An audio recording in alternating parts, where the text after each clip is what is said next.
Lep pozdrav. Jaz bi danes nekaj več o vezivnih tkivih rada spregovorila v povezavi z utrujenostjo, mogoče tudi z burnoutom, se pravi s totalno izgorelostjo, a ne. Te stvari se zelo malo govori, v zdravniških krogih. Zelo sem razmišljala, zakaj, a ne, kako to. Pa sem potem prišla do ugotovitve, da zato, ker, se je več o tem začelo raziskovati šele od leta 2007 naprej.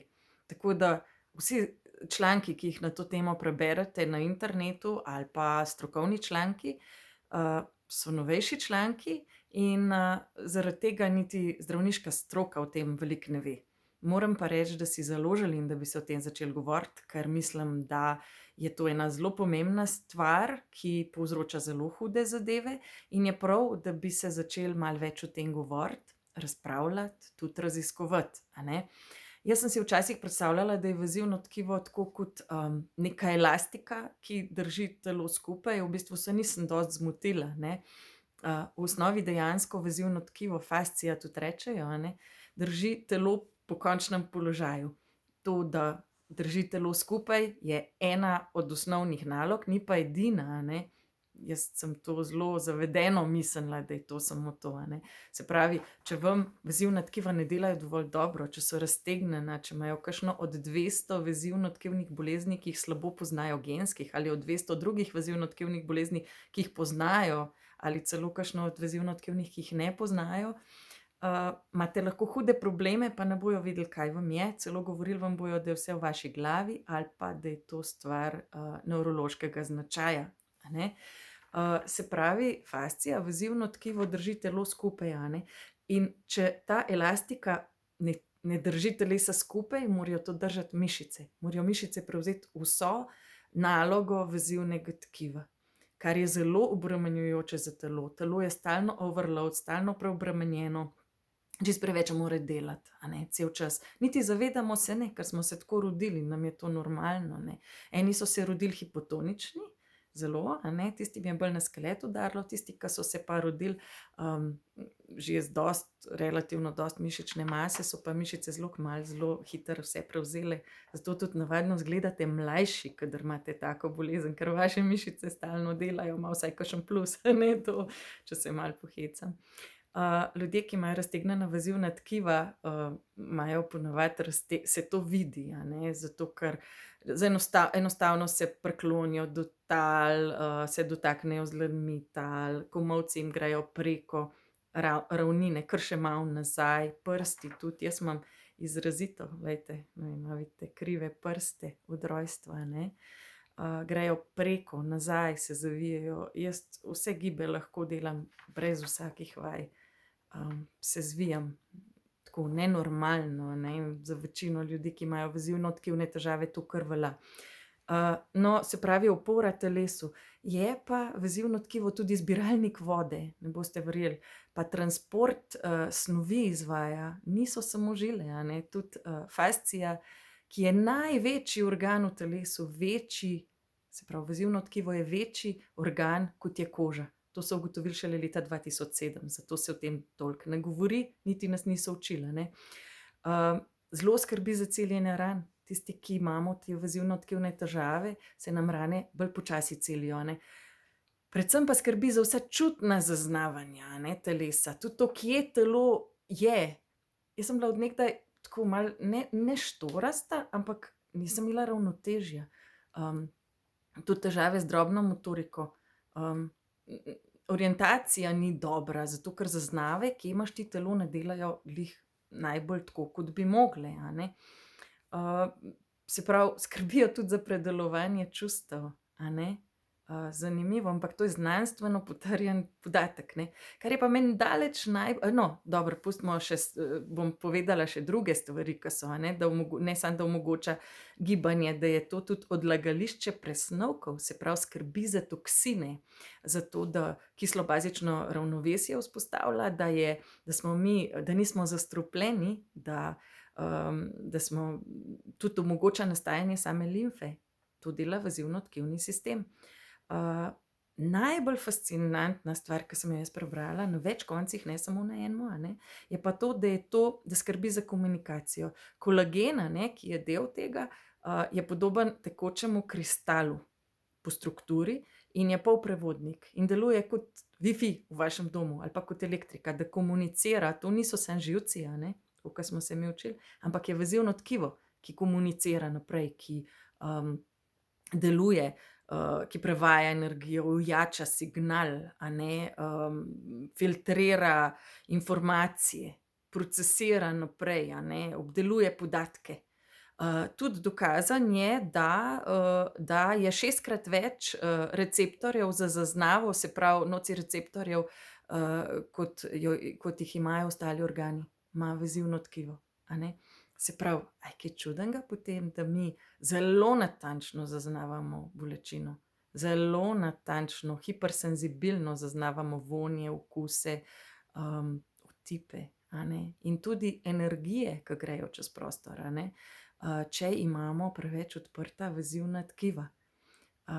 To se meni zdi, popolnoma logično, a ne. Zdaj, kolagen, se pravi, skrbi tudi za pravilno delovanje, organov, a ne. Moram pa reči, recimo pri meni, kako se je to kazalo, mogoče vas bo zanimalo, ko se boste tudi sami našli v tem. Jaz sem se že rodila z enim ožilkom tukaj, kot otrok, a ne. To je tipičen znak, raztegnjenih vezivnih tkiv. Bila sem hipersenzibilna od majčkenega, občutljiva na hrano, na okuse, na vonje in tako naprej. Pokala sem s kostmi, tako kot vsi, ki imajo Ehlers-Danlosa pa težave s vezivnimi tkivi. Zdaj bom to naredila tako, da če ste občutljivi, glejte, poslušajte. Jaz to lahko delam s katerokoli kostjo na telesu, ne samo z rokami, a ne, da lahko pokam. To je zato, ker so sklepi, taki, kot so, a ne. Imam špranjo med glasilkami, ne, raztegnjena vezivna tkiva. Zelo slabo se mi rane celijo. Jaz sem si bila sposobna kdaj kakšnega komarja razpraskati, pika, ne, in imam še danes po ne vem koliko letih, brazgotino. Tudi ko sem imela operacije, strašno čudne brazgotine, mi pravijo, da mi ostajajo, a ne, tudi strije sem dobila. Pogoste sem imela, so mi gležnji ven padali, a ne, zvite sem imela, tudi, spahe, zvine, mislim, veliko očesnih težav, ne samo, da imam miopatijo, da slabo vidim, imam tudi astigmatizem pa druge očesne težave, zato ker oko rabi veliko kolagena, pa starejši, ke si, bolj se to slabša, a ne. Odstope steklovin, vse sorte, zelo tanke lase. Rodila sem se z blazno tankimi, nohti, ko papir, moja mama ni mogla verjeti, ampak, to je najbolj značilne stvari, vam zdaj govorim, po katerih v bistvu se spozna, težave vezivnega tkiva. Jaz imam, puščajoče zaklopke 3, a ne, rodila sem se pa, že ko sem se rodila, je mitralka bila, mi je puščala, a ne, se pravi, to je značilno, ker pač so raztegnjene, tudi kasneje so ugotovili, da imam raztegnjene žile, ko so šli s kamero noter, a ne, nihče ni posumil, a veste, na Ehlers-Danlosa, ker pri nas se ta diagnoza skoraj ne daje, razen pri otrocih, zelo majhnih otrocih, ki so zelo hipotonični, pa še to ne pri vseh, a ne. Potem zelo radi bolijo vsi sklepi. Hrbtenica boli, čim spustiš mišice preveč, ti udari na skelet, pa ti kakšen živec, a ne, začne nagajati. Rozacejo imam, a ne, se pravi, nizek pritisk sem imela dolgo časa, a ne, zato ker so široke, vene, ne, žile. Migrene. Čim se tebi zelo razširi žila v možganih na hitrico, a ne, ke je pa že itak nagnjena k temu, a ne, to povzroči migreno. Tudi migrenske avre, vida mi je zmanjkalo in tako naprej, a ne. Pa to, a ne, da sem bila, da sem imela zelo slabo ravnotežje, to je tudi ekstremno značilno za ljudi z vezivno-tkivnimi težavami, ker če, vezivno tkivo skrbi za občutek v prostoru, a ne, kje imaš ti kakšen, del telesa, jaz nikoli, nisem bila čisto prepričana, ne, tudi ke je bilo treba pri odbojki odbijati žogo, nikoli nisem vedela, katera roka mi bolj močno a ne, odbije žogo in tako naprej. Kaj šele, da sem začela kar se opotekati, kadar sem bila utrujena, a ne, sem se kar v kakšnega zaletela, ko je vzporedno z mano hodil. Tudi imam zelo slabo grafomotoriko, a ne, jaz bi rekla danes, da imam disgrafijo, skoraj gotovo, dispraksije nimam, ampak če ste pa zelo dobro sledili, so pa vse te težave zelo značilne tudi za Aspergerje, a ne. Se pravi, če nekdo zelo močno dobro zaznava, če je hipersenzibilen, je lahko tudi zaradi raztegnjenih vezivnih tkiv, ki veliko več stvari noter spuščajo, a ne. Boleče sklepe ima lahko od tega, utrujenost je tudi značilna, ekstremna utrujenost seveda, ker je telo stalno overload, a ne. Stalno je totalno preobremenjeno in ne more vsega tega prenašati. Eno stvar pa nisem zdaj omenila, alergije, a ne. Alergije so ekstremno pogosta stvar pri Aspergerjih in pri ljudeh z odprtimi vezivnimi tkivi, tudi pri fibromialgikih, pri tistih z mialgičnim encefalomielitisom. In sicer to niso navadne alergije, a ne. To samo pomeni, da je celica, ko si jaz laično predstavljam, a ne, nisem zdravnik, ampak mislim, da imamo pravico raziskovati in da je prav, da raziskujemo in se o tem pogovarjamo. Celica je pri vezivnih tkivih odprta in spušča noter preveč strupov. Mi strupe dobivamo preko fitofarmacije v hrani, vsako seme je tretirano, vsaka rastlinca, ko raste, je tretirana, vse to ostaja not v teh rastlinah, ki jih mi potem pojemo, plastike uporabljamo, hormonske motilce, polno stvari, a ne. In mi imamo raztegnjena vezivna tkiva in vsaka celica je raztegnjena, mi toliko več strupov vase dobimo kot povprečen človek, ker celica to not spusti in tudi more to potem spucati. Enim ljudem tudi encimov manjka, a ne. Pol je pa še ena stvar, a ne, tudi propustno črevo iz tega ven izhaja, a ne. To tudi članki o vezivno-tkivnih boleznih omenjajo, da to zraven paše, a ne.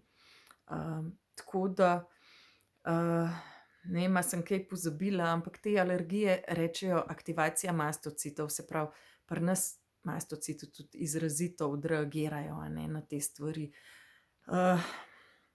Jaz mislim, da sem vam dala eno kost za glodati, a ne. Jaz mislim, da je prav, da se o teh stvareh pogovarjamo, da se tudi zdravstvo več izobražuje o teh stvareh in upam, da bojo tudi zdravniki začeli več te stvari brati, se izobraževati. Da pa ne bom danes predolga, bom pa jaz na tej točki zaključila. Mogoče naredim še kakšen video, kako sem si jaz pomagala, kaj meni pomaga. To niso standardne stvari, a ne.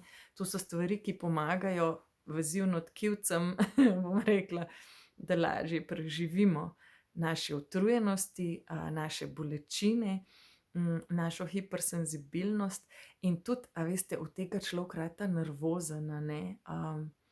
Kakšni ratajo tudi depresivni, anksiozni, upravičeno, zato ker so overload, preveč imajo informacij, preveč telo jasno zaznava tudi bolečino, tudi vse ostalo.